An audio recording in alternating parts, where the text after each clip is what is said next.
Turn the stupid things off. What cave have you guys been living in? And we're the idiots? Relax, I'm just kidding. Well, duh. Why would you want to do something like that? Makes sense. Things are not equal. Hey, it could happen. I know I've talked about this before, but it's getting worse, and that's distracted driving. There's just so much going on now in our world. It's just too much trouble to pay attention to what we're doing. Now, I know you guys aren't the problem, but those other drivers, why can't they just pay attention?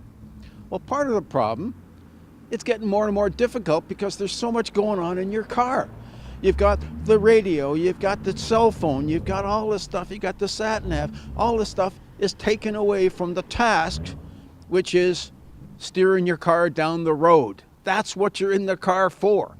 Now, again, it's getting more difficult because the controls that car makers are putting in the cars are impossible to use while you're driving.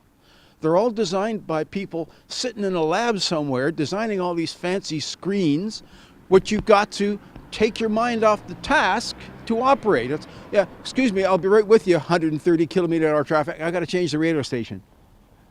It's just insane. But it's also the fact. That's what we have to deal with as drivers. I know you people want to be good drivers. That's one thing you're going to have to adjust to. Those other controls that are in your car, nothing you can do about it. So all you have to do is to think about what's more important to me now.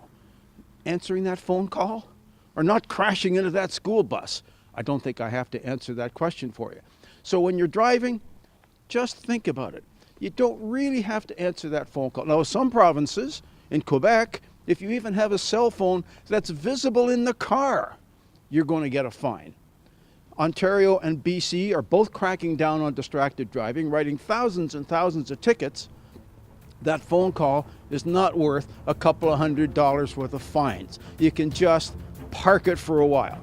So my advice to you again and again and again, if you're driving in the car, just drive. I'm Jim Kenzie.